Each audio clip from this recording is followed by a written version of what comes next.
Kind of how I've been feeling this week is restless.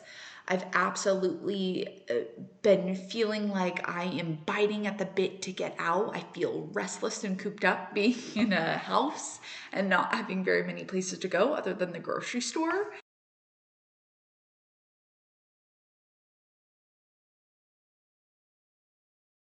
I personally probably won't really go out and do much at first, just to see, how it plays out.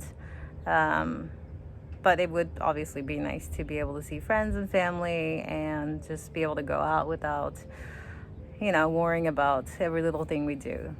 Indiana is getting ready, as it would appear, after listening to the governor yesterday, to loosen some restrictions and to start a gradual process for trying to bring things back online. This is definitely exciting for me, and I'm looking forward to it. But I'm also anxious because this virus has been so destructive, and so I just worry for people's health that I know, my own health. But I'm also excited because I'm really most looking forward to seeing friends.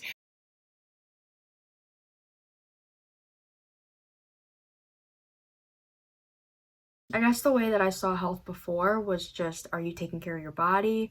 Are you doing those things necessary to keep yourself healthy and those around you healthy? For every action or decision you make in a day can either take you closer to health or take you away from health. I used to work at the theaters all day, do manual labor, a lot of production stuff. I was always physically healthy, riding my bike, going to the gym, lifting weights, taking yoga classes and spin classes throughout the week. Yeah, that's pretty much, you know, for the long run.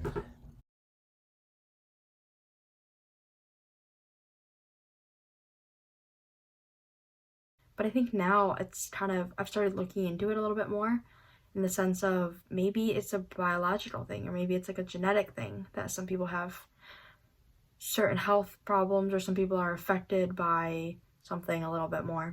I'm definitely thankful for my health, and I feel that I am more conscious about it. I heard that, like, even people in their 30s and 40s who are healthy got a stroke from the coronavirus. So I feel that, we can't just say, like, we're fine, we're relatively young. It definitely makes me think about my health differently because I mean, you can be as healthy as you want to be, and you catch COVID-19, you could potentially it could be devastating for you. So you just never know.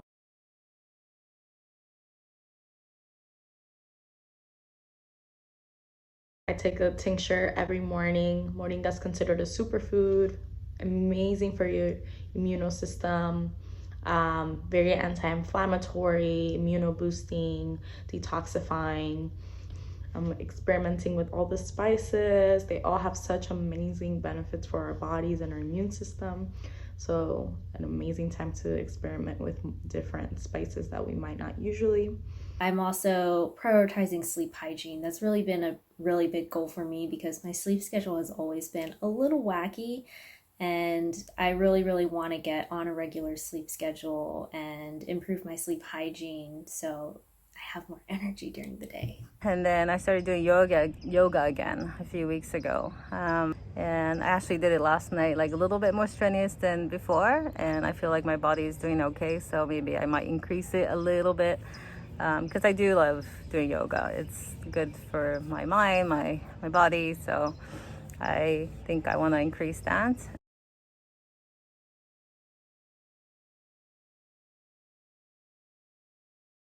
Hasn't changed the way I think about it. I think it's just amplified what I was already thinking and understanding that mental health is the key, because you have to have, without your mind solid, it's hard for you to deal with anything else. So for me, again, a big part of that was a gym because always been a super active person. So being at the gym was kind of part of my mental health strategy, with some yoga or some meditation, some breathing exercises. I would say the pandemic has really sort of refocused the significance, the impact, and the urgency to proper mental health, and has also, I think, destigmatized and demystified this idea of mental health.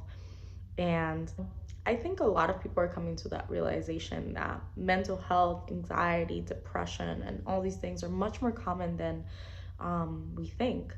And also that it is completely normal to feel off, to feel funky during a global pandemic where millions of people are being affected. Yeah, I mean, billions of people, really, everyone. I feel like mental health and wellness for me is always a work in progress. Like I mentioned, there are things that I always have difficulty balancing, like work and study and all of my extracurricular activities. But on top of that, I need to take care of myself, my health.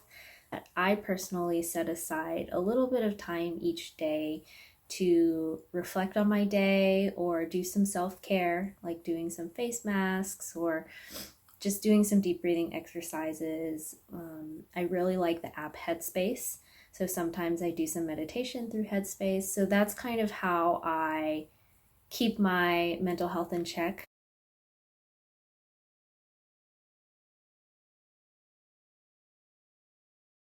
I think that this pandemic has made me extra cautious of everything, and that my health is the most important thing to me and my family and my friends. It's and I cannot just be selfish and just go out there and do whatever I want. I have to be considerate to not get other people sick, and so that's something that I see things differently, as being more respectful of the public and being respectful of just everyone's health in general, especially, and that has to start with me. I think once things settle, I will think of health sort of similarly, but with a heightened urgency. And I'll continue to look at health as a systemic inequality. Because yes, the virus does not discriminate, but the outcomes do. And the vast majority of people that are dying because of this virus are Black. The majority of these people that are dying due to this virus are poor. And that is just a statistical data fact. So the access to health is an essential fight. And I think healthcare is a right. I don't think that after this pandemic, we should continue to have this debate.